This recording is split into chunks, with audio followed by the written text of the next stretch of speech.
Bendiciones de Dios para todos. Les abrazo con la gracia, el amor y la misericordia de nuestro Señor Jesucristo. Bienvenidos a esta segunda parte de nuestro seminario de restauración. En el primer módulo les estuve compartiendo acerca de lo que es la restauración. En resumen, ser restaurados es recuperar nuestra posición como hijos de Dios. También ser restituidos en todo lo que nosotros hayamos perdido emocionalmente, familiarmente, en cualquier área, trabajo, economía, negocios. Pero también ser restaurados es recibir también la reivindicación, que es recuperar todo lo que hayamos perdido frente a las demás personas. Y haciendo énfasis en que la posición o el valor como hijos de Dios nunca se pierde. Para Dios siempre somos considerados como joyas de gran precio. Valora siempre ese privilegio que tienes de ser un hijo o una hija de Dios, sin importar el estado o las situaciones negativas que hayas experimentado en tu vida. Quiero, para cerrar este resumen del primer capítulo, decir que cuando un hijo de Dios que ha caído y se levanta, él vuelve a ser cubierto con las vestiduras de la gracia, no por levantarse, sino porque es hijo. Cuando un hijo de Dios se extravía del camino y regresa, al regresar recupera todos sus derechos que como hijo le corresponden, pero no por haber regresado, sino porque es hijo de Dios, que tiene derecho a todo. Y cuando un hijo de Dios se ha contaminado con las cosas de este mundo, pero se confronta con esto y por la sangre de Cristo recibe la limpieza, entonces vuelve a recuperar su relación con su Padre, no por haberse limpiado o purificado, sino porque es un hijo de Dios, que su Padre nunca lo desprecia, que su Padre nunca lo rechaza. Muy bien, entonces adentrándonos en esta segunda parte de nuestro seminario, vamos a compartir o hablar acerca de quién necesita ser restaurado. Y para esto nos va a ser de gran utilidad y de gran apoyo otra parábola que nos presenta otro precioso cuadro en la Biblia sobre la restauración. Y en este caso es la parábola del buen samaritano, que la encontramos en las Escrituras en San Lucas en el capítulo 10. Allí dice que un hombre descendía de Jerusalén a Jericó y cayó en manos de ladrones, los cuales lo despojaron y lo hirieron dejándolo medio muerto. Aquí encontramos esta escena, una escena de decadencia.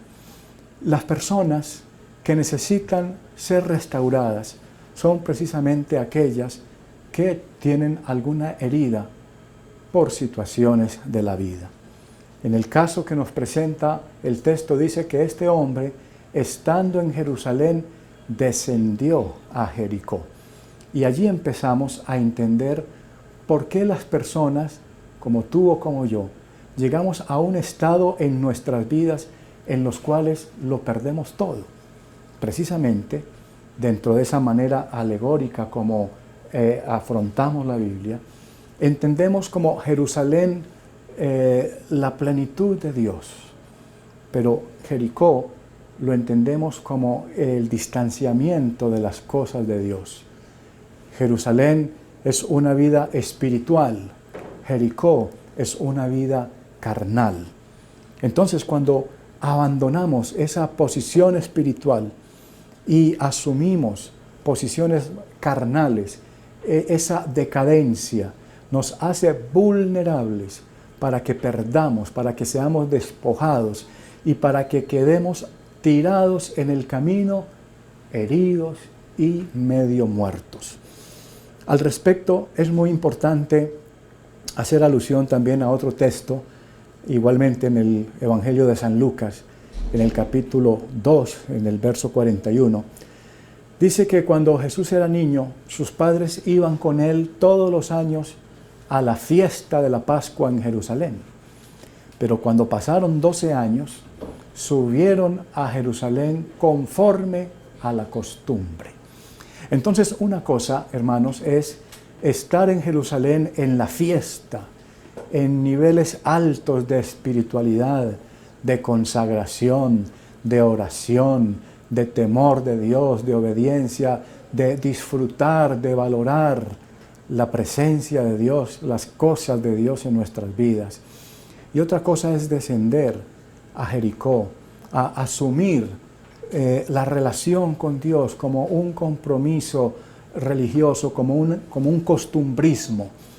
Cuando dejamos que nuestra relación con Dios deje de ser una fiesta que nos emocione, que nos apasione, cuando el servicio a Dios deje de ser nuestra principal pasión y permitimos que esto se nos convierta solamente en una costumbre, eso va generando en nosotros una decadencia, y eso entonces es la causa de que ya quedemos medio muertos, tirados en el camino. Pero desafortunadamente ese tipo de situaciones suelen ocurrir en muchos casos, porque el que piense estar firme, mire que no caiga, dice la palabra de Dios. Entonces, la persona que necesita la restauración es el que está herido, tirado en el camino. Podemos decir también entonces o hablar acerca de esa necesidad de conservar esa actitud de satisfacción, de gozo, de alegría en la presencia de Dios. Mira que la mayoría de cosas importantes que Jesús hizo en su ministerio terrenal los hacía en un ambiente festivo. El primer milagro que Jesús hizo cuando convirtió el agua en vino, lo hizo precisamente en una fiesta, en unas bodas, en un matrimonio. Quiere decir, hermanos, que cuando tenemos ese estado de Jerusalén sin descender a Jericó, es decir, ese estado de fiesta, de ánimo, de satisfacción, de disfrute en la presencia de Dios, en esa actitud nuestra ocurren cambios, ocurren transformaciones, hay un avance, somos dimensionados de lo natural a lo sobrenatural, así como Jesús hizo en esas bodas. También nos dice la Biblia que en una fiesta fue precisamente cuando Jesús se presentó a un estanque donde ocurría algo muy particular, y había una creencia que ese estanque era visitado de cuando en cuando por un ángel que agitaba las aguas, y el primer enfermo que descendiera a esas aguas quedaba sano. Pero resulta que había un hombre que llevaba 38 años sin poder recibir ese beneficio. Pero cuando llegó Jesús, que fue en un día de fiesta, entonces el Señor Jesucristo lo sanó. Todo esto tiene una tremenda significancia para nosotros, más allá de lo literal de lo escrito, a lo que podemos aplicar en nuestras vidas. Cuando nuestra vida cristiana y nuestra relación con Dios no es algo nominal solamente, no es algo de compromiso social, no es un costumbrismo, sino que es una pasión permanente, es un disfrutarlo a Él, no solo por lo que Él hace, sino por lo que Él es. Porque sin dudas, hermanos, que Dios no es una cosa, Dios no es algo, Dios es alguien. Dios es un ser vivo, el ser supremo, el ser soberano. Entonces, cuando aprendemos a disfrutar a Dios todos los días, porque así como las misericordias de Dios son nuevas cada mañana, también el disfrutarlo a Él debe ser renovado cada mañana, sin ningún tipo de desgaste. Entonces, cuando disfrutamos a Dios y tenemos esa actitud de satisfacción y de alegría y festiva, entonces se producen milagros en nuestras vidas. También dice la Biblia que en el último y gran día de la fiesta, Jesús alzó su voz y dijo: el que cree en mí, como dice la Escritura, de su interior correrán ríos de agua viva. Y eso hablaba del Espíritu Santo, que habrían de recibir los que creyeran en Él por las Escrituras. Entonces, cuando tenemos esa actitud alegre en la presencia de Dios, esa dinámica, sin dejarnos contagiar del conformismo, es desde nuestro interior, desde donde brota la satisfacción, la felicidad, la alegría. Hermanos, la alegría, la satisfacción del ser humano no la determinan las cosas externas. La alegría y la felicidad es un estado que brota desde el interior por el disfrutar y regocijarse por la presencia de Dios en nuestro ser. Así que algo muy importante para poder, por lo menos en este sentido, evitar tener que llegar a necesitar una restauración en nuestras vidas, porque hablamos para los que ya están en un estado de necesidad, pero también lo podemos hacer en un estado preventivo.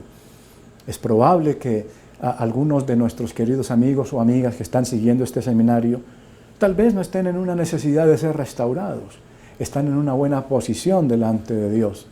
Pero qué importante es advertirles desde aquí, advertirles a todos mis queridos hermanos y hermanas lo que no se debe hacer para entrar en esa decadencia. Y qué oportuno también es aprovechar este seminario para hablar directamente a los ojos de mis queridos compañeros consiervos, hombres de Dios, siervos y ministros del altar del Señor Jesucristo, que constantemente somos asediados por tantas pruebas y por tantas tentaciones, y que constantemente, como dice la Biblia, el pecado está a la puerta. Pero qué bueno es poder desde acá advertirles y hacerles entrar en reflexión, a no cruzar esa puerta que conduce al pecado, a recibir la fortaleza frente a todas las tentaciones. No hay ningún placer de este mundo, no hay ningún placer de la carne no hay ningún éxito humano que pueda superar la satisfacción de estar en paz con Dios, de estar en una relación pura y santa con nuestro Padre Celestial, de ejercer un ministerio santo, sin mácula, sin mancha. Así que consérvate en Jerusalén, no desciendas a Jericó, conserva tu espiritualidad, vive según el Espíritu, sigue viviendo, querido pastor, según el Espíritu y no según la carne, para que no tengas que llegar a un estado de quedar tirado junto al camino, despreciado por la sociedad, despreciado por las instituciones, pero en un caso tal, de todas maneras, recogido y sanado por el buen Dios que te ama. Entonces, mis hermanos, necesita ser restaurado el que tiene alguna clase de herida. Y no solamente las heridas, como dije en la primera parte del seminario, las puede causar situaciones personales. Hay tres cosas que pueden causarnos estas situaciones de pérdida o de ser heridos. En primer lugar, situaciones personales, por errores nuestros, por equivocaciones nuestras, ante lo cual debemos reflexionar, debemos confrontarnos y debemos arrepentirnos y superar la situación. Ya todos sabemos lo que la Biblia dice, que el que confiesa sus pecados y se aparta de ellos, alcanza la misericordia de Dios. Pero hay situaciones que son causadas por otros, donde nosotros no tenemos nada que ver, por la indiferencia de otros, por las injusticias de otros, por las maldades de otros, por las situaciones de este mundo. Este mundo en sí trae mucha aflicción. El Señor Jesucristo dijo, en el mundo tendréis aflicción. Quiere decir que por el hecho de estar en este mundo, y cuando hablo del mundo me refiero a todo el sistema de cosas que rigen el diario vivir, digamos, paralelo, pero distinto a lo que es el reino de Dios. Tu trabajo, tu convivencia familiar cuando tus familiares no son cristianos, los vecinos con los que convives, tus relaciones interpersonales con compañeros de estudio, en fin, todo tu entorno y tus contornos sociales hacen parte de este mundo. Toda la información que percibes a través de los medios. Entonces, en el mundo hay aflicción y el mundo de por sí trae injusticias, pero la buena noticia es que el Señor Jesucristo dijo, en el mundo tendréis aflicción, pero confiad que yo he vencido al mundo. Lo que quiere decir que aunque en el mundo encontremos muchas injusticias, muchas insatisfacciones, muchos desengaños, muchos ataques, el mundo se puede vencer. Las situaciones adversas del mundo se pueden vencer en el nombre de Jesús y con un cambio de mentalidad. Por eso la Biblia dice, no os conforméis a este siglo o a este mundo, a este sistema de cosas, sino transformaos por medio de la renovación de vuestro entendimiento para que puedas comprobar que la buena voluntad de Dios para ti es agradable y perfecta.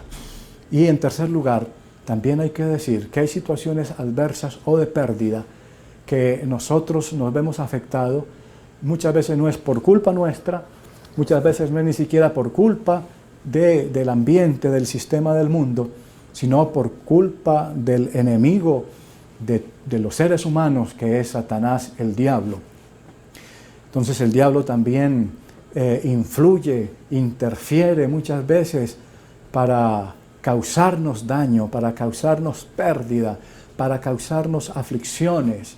Jesús dijo acerca de él que él es el padre de la mentira y que él vino solo para matar, para robar y para destruir.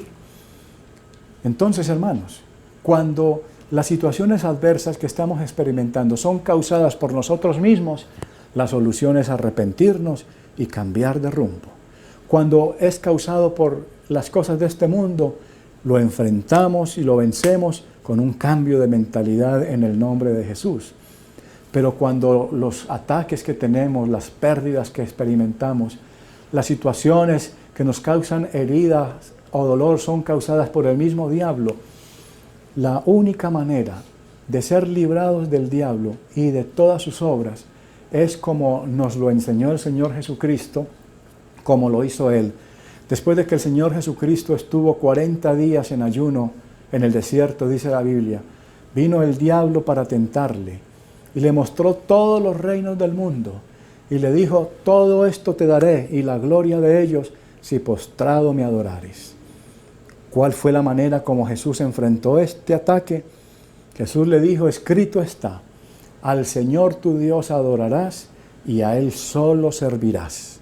Y cuando Jesús le dijo eso, dice la Biblia que el diablo inmediatamente lo dejó. Si tú quieres ser libre de todo ataque del enemigo, de toda aflicción que te causa el enemigo, lo que tienes que hacer es esas dos cosas, adorar a Dios y servirle a Él de todo corazón. La adoración a Dios y el servicio a Dios son el antídoto eficaz para deshacer toda obra del diablo. Gloria al Señor. Entonces, mis hermanos y mis amigos, allí dice que cuando este hombre cayó herido y quedó tirado al lado del camino, descendía también un sacerdote que representa la religiosidad, el sistema religioso. Pero este hombre no tuvo ningún interés en ayudar al que estaba herido. Dice que pasó de largo. ¿Y por qué pasó de largo? Porque él también estaba casi que en la misma situación. La Biblia es muy específica en sus detalles y nosotros debemos ser muy cuidadosos en esos detalles. El hombre de la historia cayó en manos de ladrones porque descendía de Jerusalén a Jericó. El sacerdote pasó de largo y no ayudó al herido porque dice la Biblia que el sacerdote también descendía. O sea, también venía en decadencia. Y eso es lo que hace la religiosidad, hermanos y amigos. La religiosidad no ayuda a nadie. El Señor Jesucristo no vino a establecer una religión. El Evangelio no es religiosidad. El Evangelio es un mensaje poderoso de salvación, es un cambio de mentalidad, es un estilo de vida. La religión es todo lo que el hombre hace o pretende hacer para acercarse a Dios. Pero la misma Biblia dice que todas nuestras justicias son como trapos de inmundicia. Pero el Evangelio, a diferencia de eso, es todo lo que Dios ha hecho para acercarse al hombre. Eso es el Evangelio. El Evangelio no es que tú te acerques a Dios con tus propias obras. El Evangelio, la gracia de Dios, es que Dios se acerca a ti a pesar de tus obras. Entonces, no podemos esperar ayuda de un sistema religioso que también viene en decadencia, que no está dotado de la sensibilidad ni de la compasión para ayudar a nadie, sino que se caracteriza por una indiferencia, por un juicio y por un juzgar a los demás y por un justificar en los errores de las personas las consecuencias que tengan que estar afrontados. Pero en contraste con este sacerdote que descendía y pasó de largo, aparece en el escenario de esta historia bíblica un anónimo, que la Biblia lo identifica simplemente como un buen hombre, un buen samaritano, un hombre extranjero, en este caso de los tiempos bíblicos. Pero no dice que este hombre descendía, dice que este hombre iba de camino, pero no especifica como que viniera descendiendo como los otros, iba de camino. Y entonces este hombre fue movido a misericordia y empezó a aplicar esos 7 principios de la misericordia de Dios, que son poderosos y que son herramientas demasiado eficaces y demasiado útiles a la hora de podernos restaurar o poder restaurar a otras personas que necesiten de la ayuda para seguir adelante.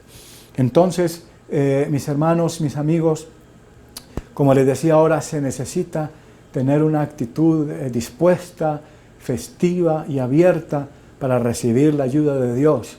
Recuerden lo que dice en Proverbios capítulo 15, el verso 15, dice: todos los días del afligido son difíciles, pero el que tiene un corazón alegre tiene un banquete continuo. Este hombre, identificado en la parábola como el buen samaritano, empezó a aplicar los 7 principios de la misericordia de Dios. Y miremos el primer principio. Dice que vino cerca de él, pero vamos a identificar esos pasos aquí en las Escrituras para que ustedes tengan la referencia. En San Lucas, capítulo 10, dice la palabra de Dios, hablando de esos 7 principios de la misericordia. San Lucas, en el capítulo 10, desde el verso 33, dice: pero un samaritano que iba de camino vino cerca de él, del hombre que estaba herido. Ahí está el primer principio, se acercó a él, viéndole.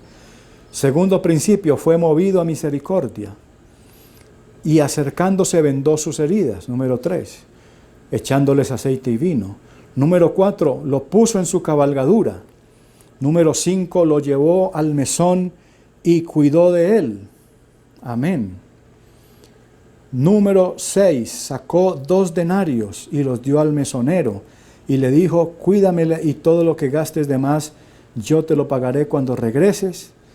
Y número 7 dice Jesús: ve y haz tú lo mismo. Ahí están los 7 principios de la misericordia de Dios. Entonces, ese primer principio de la misericordia de Dios dice: vino cerca de él y viéndole. Esto, hermanos, significa que debemos tomar interés en ver el dolor de una persona necesitada y tener toda la disposición para ayudarle. O sea, no ser indiferentes, hermanos, porque sin lugar a dudas que cuando una persona cae es muy difícil que se levante solo. Siempre necesita de un brazo de ayuda. Y entre más alto, siempre hemos escuchado ese dicho, que entre más alto esté una persona, si se cae, más duro va a ser el golpe. Normalmente cuando vemos a una persona que tiene una caída por la calle, muchos toman la actitud de burlarse, de reírse, no pueden contener la risa, pero otros se identifican con el dolor de la persona y corren a auxiliarlo, le extienden la mano para levantarle. Entonces, de esto nos habla, es ese primer principio de la misericordia de Dios, es interesarnos en ver, en conocer el dolor de las otras personas. Cuando usted ve a una persona afligida, cuando usted ve a una persona que está estancado en su camino, en su vida espiritual, en su vida personal, familiar, económica, no se aísle de él, no se aísle de esa persona. No tenga prejuicios contra esa persona. No saque sus propias conclusiones y sus propios juicios. Tome el interés de acercarse. Tome el interés de conocer las razones, los motivos, pero no de la boca de extraños, que casi siempre las versiones de otros son distorsionadas, o son acomodadas, o son malintencionadas. Es necesario acudir a la persona que de verdad está en necesidad.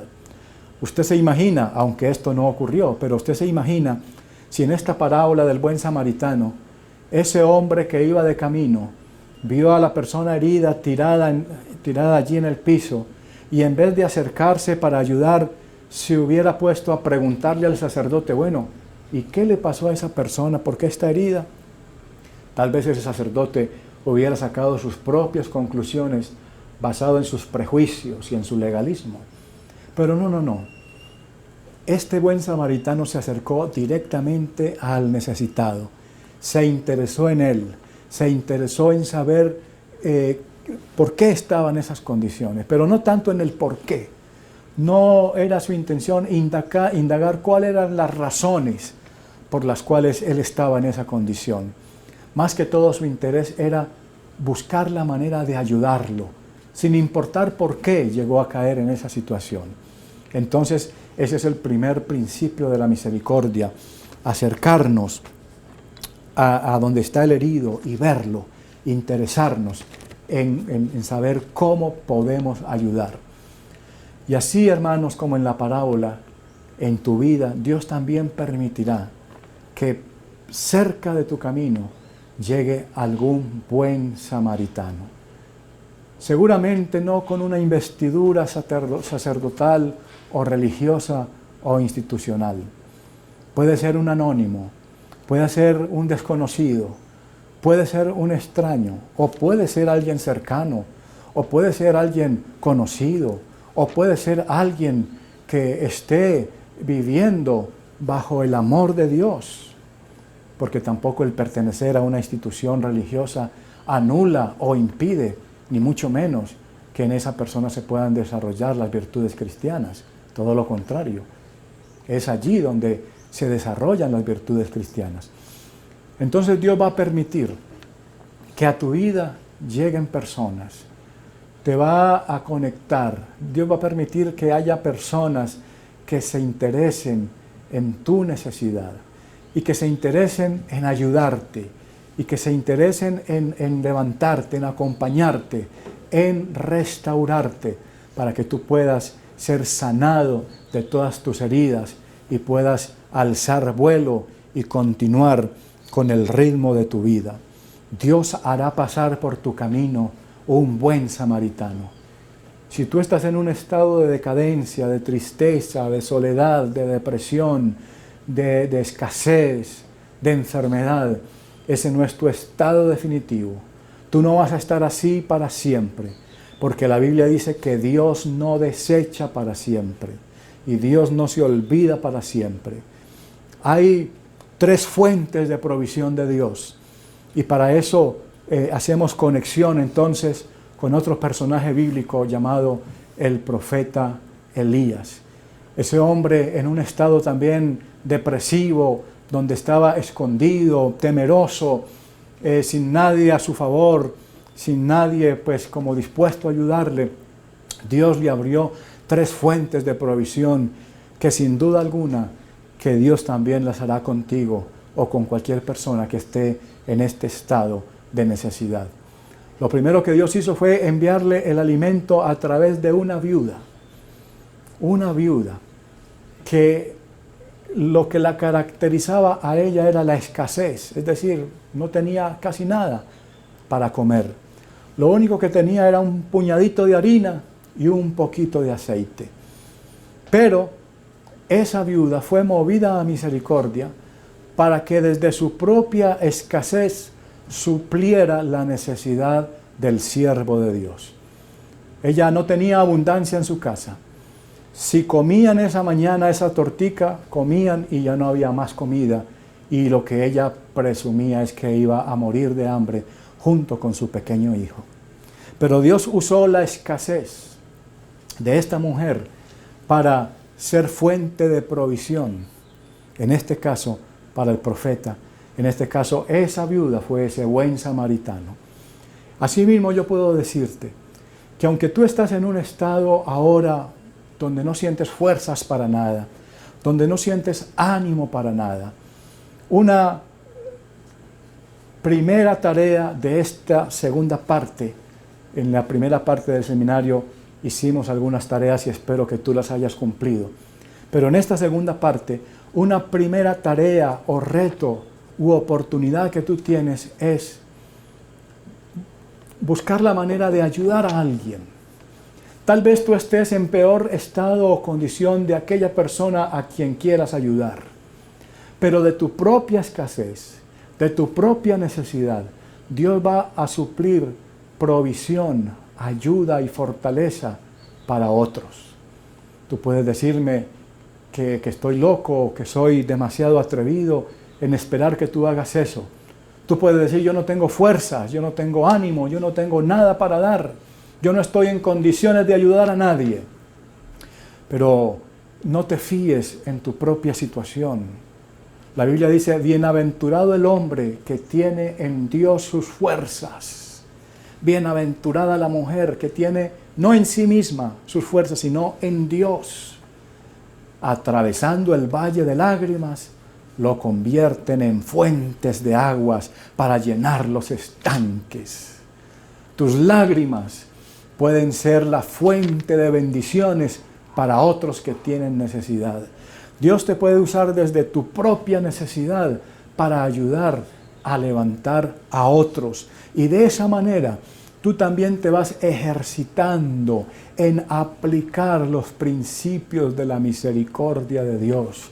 Porque dando es que recibimos. Es un ciclo continuo. Es un principio establecido por Dios.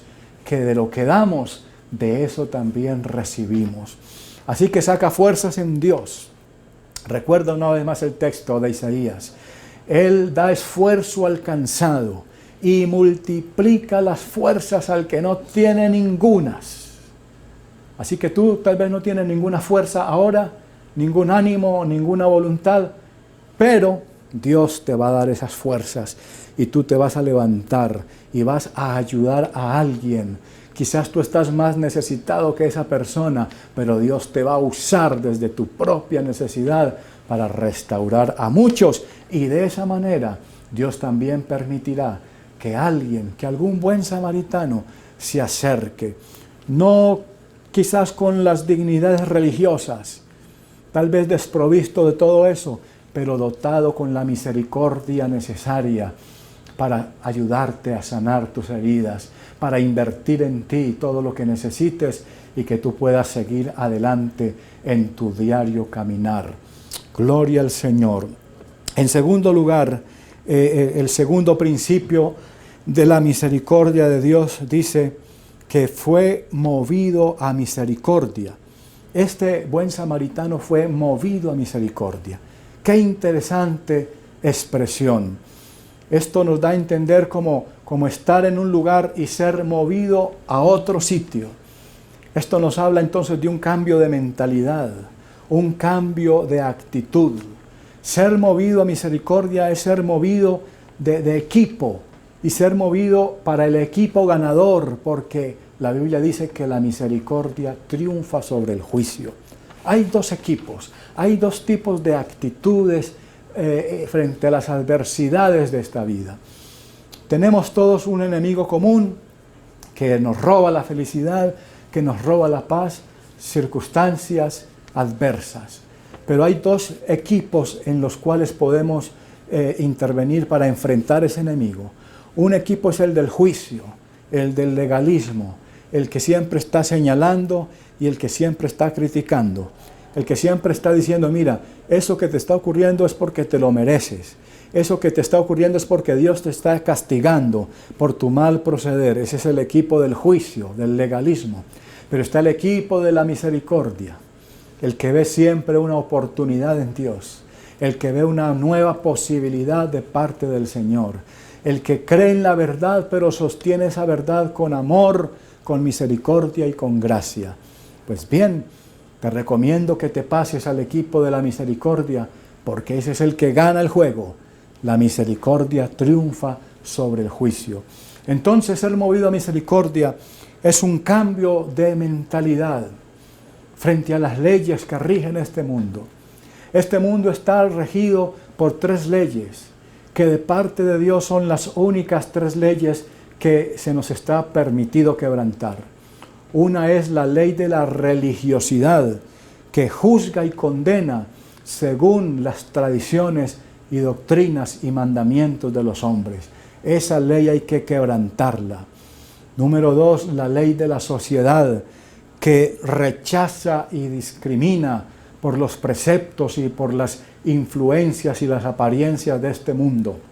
Y la otra ley que tenemos que quebrantar es la ley de nuestra propia mente, que nos limita, que nos ata y que nos programa con razonamientos de fracaso y de derrota.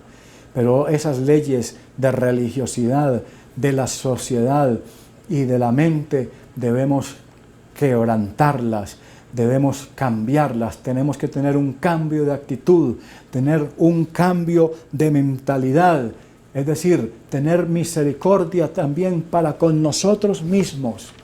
Que mucha gente se les puede acercar a alguien herido en una situación difícil con la intención de ayudar, pero hay personas que a sí mismos no se quieren ayudar, no se perdonan a ellos mismos, y esa es la principal herida.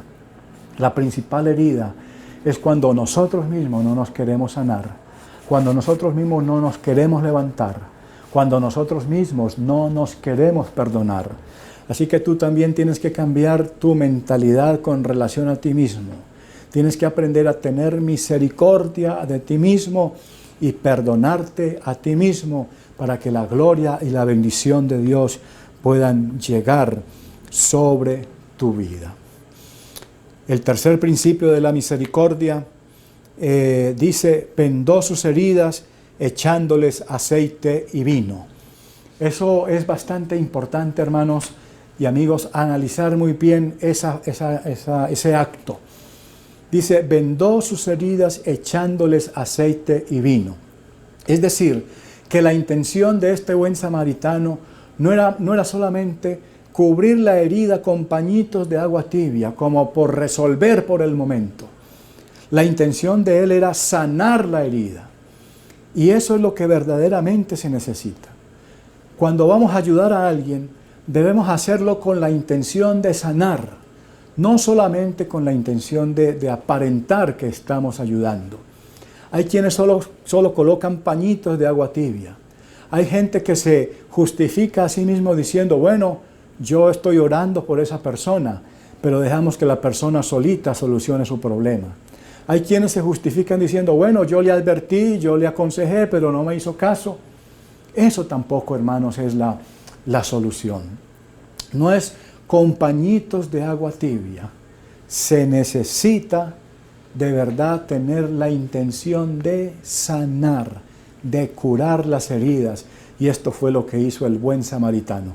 Así que cuando vayamos a ayudar a alguien, hagámoslo verdaderamente para sanar y no para aparentar que estamos ayudando. Ganémonos verdaderamente ese título de ser los buenos samaritanos. En el reino de Dios tenemos que aprender a conjugar muy bien los verbos. Hay personas que no conjugan bien los verbos en el reino de Dios. Es decir, hablan de amar pero no aman. Hablan de ayudar pero no ayudan. Pero en el reino de Dios hay que conjugar bien los verbos. Si hablamos de amar, que verdaderamente estemos amando. Si hablamos de ayudar, que verdaderamente estemos ayudando. Si hablamos de perdonar, que verdaderamente estemos perdonando. Entonces, hermanos, estos son los primeros 3 principios de la misericordia de Dios, y esperamos que empecemos a aplicarlos en la vida de cada uno, y en la siguiente parte vamos a continuar viendo estos maravillosos y eficaces herramientas para la sanidad de todas las heridas. Bendiciones para todos.